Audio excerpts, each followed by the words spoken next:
Looking at Brawl Stars' performance across web search and YouTube, plus the many controversies it has faced, it becomes a genuine question as to whether Brawl Stars has outlived its glory days. So, I decided to put on my Sherlock hat and investigate as to whether or not Brawl Stars is actually dying. I started out in the most obvious place, hell. Oh wait, I'm sorry, Twitter. As of late, there have been a lot of tweets going around with people dissatisfied with the game, and I feel like this was a good place to start my quest. But as you can all imagine, the opinions of people who'd rather die than touch a little grass is probably not the best source of information, especially about whether or not a game is actually dying. But above all, Twitter can become an echo chamber, which is essentially a social group that only allows ideas that it agrees with and blocks out anything that contradicts with that. Think of it like people who spin the team in Showdown, fiercely attacking anyone who doesn't spin with them. So there's a chance that when one random person on Twitter very presumptuously claims that Brawl Stars is dying, even though it's just them alone that are bored with the game, other people also begin to adopt this idea that the game is dying. So it becomes a self-reinforced cycle where everyone believes that Brawl Stars is dying simply because anyone who tries and says the opposite gets bullied out of the conversation. This is called the mob mentality. I was thinking of going to Reddit as well, but well, it's Reddit. So I can't exactly rely on user anecdotes to paint a clear picture of the state of the game. I needed something much more solid, and something solid I had. One thing you should know about me is that I study economics, and one thing economics teaches us about private companies is that every decision they make is motivated by profit. Supercell is very much a private company, so naturally it should follow this law. If we assume that the game is dying, we can also assume that Supercell is losing money from the game. Therefore, they should move to stop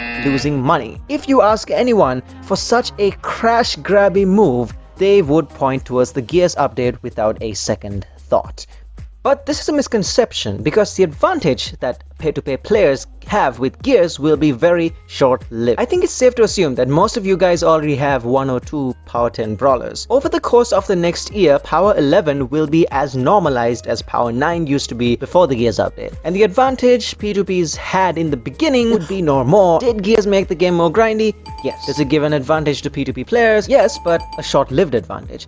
However, is it a shameless cash grab by Supercell? Well, considering that most players are free-to-play, no it isn't, because how would you cash grab an audience that isn't exactly gonna pay you? So, expecting a majority free-to-play audience to pay for progression was never gonna work. Really, all the Gears update did was giving completionist players a reason to keep playing. But Supercell is also spending a lot of money on their animations and, more recently, Bad Random's music videos. So we have to ask, if Brawl Stars is dying, then why hasn't Supercell made any drastic efforts to stop it? The only possibility is that players aren't actually leaving in big enough numbers for Supercell to care. Perhaps only tens or 100s of players are leaving, but that doesn't mean the game is dying. Brawl Stars has had 73.96 million downloads in the last 2 months alone, according to Statistia.com. So 100 players leaving every now and then probably isn't a big deal for them. But this wasn't enough for me.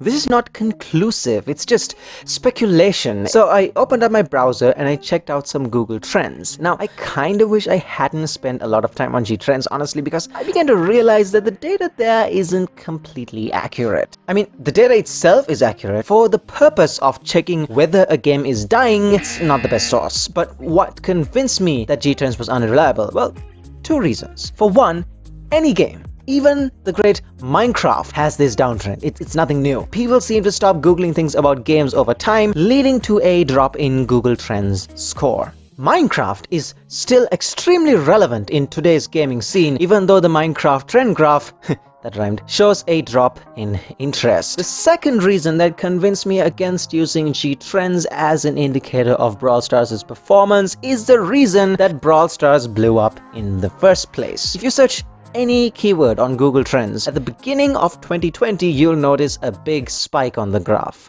What the?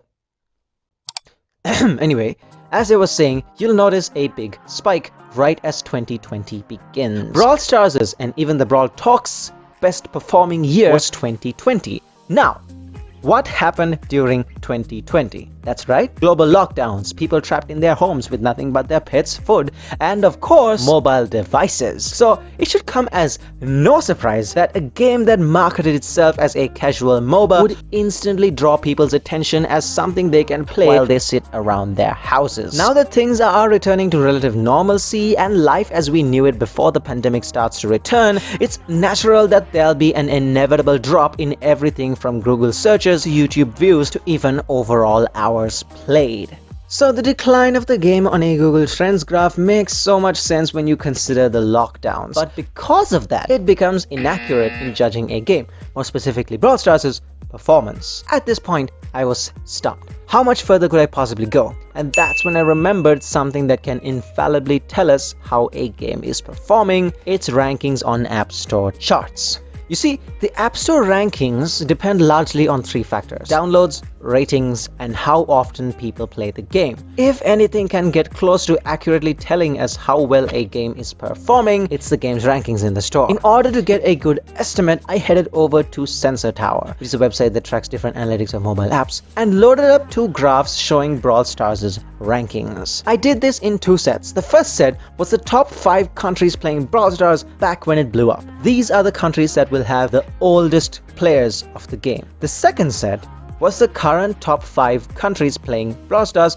which I checked from a website called Level. The United States, which was the #1 country playing Brawl Stars back in 2020, has now dropped to number 4, and as you can see, the game is plummeting in their stores. So if you are American, you may be convinced that Brawl Stars is dying, and you would be right, because in the United States, Brawl Stars is dying. Currently, the #1 country playing Brawl Stars in terms of how active they are and the player base is Russia. And in spite of all the controversies surrounding the game, Russia has had Brawl Stars in its top 5 charts throughout the entirety of this year. But this was still not conclusive data, because these charts looked at 8 countries separately and didn't give an average global rank. Besides that, Sensor Tower doesn't let average people like me check data older than 90 days. That's when I remembered watching a video on YouTube that showed the popularity of all Supercell games in an animated graph. When I checked the description, I found out 5 sources which I looked up. And in the source called AppTrace, I found the answer I've been looking for. You see, AppTrace is a website that collects data about apps from 155 different countries, but what interested me the most about AppTrace is its global rank feature. The global rank collects all the ranking data from the 155 countries and gets an average value for all of them. If App Store rankings shows how well a game is performing in that region, and the global rank tells us how well the game is performing in the entire world, or at least for those 155 countries, then this should tell us exactly whether or not Brawl Stars is actually dying. So what was the answer? Turns out it isn't.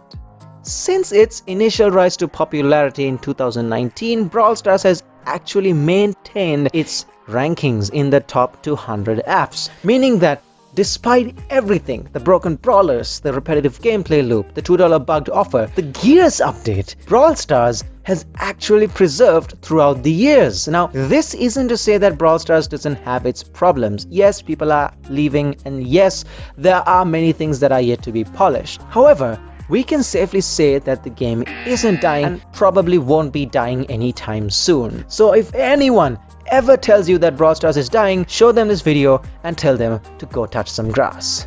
Z out.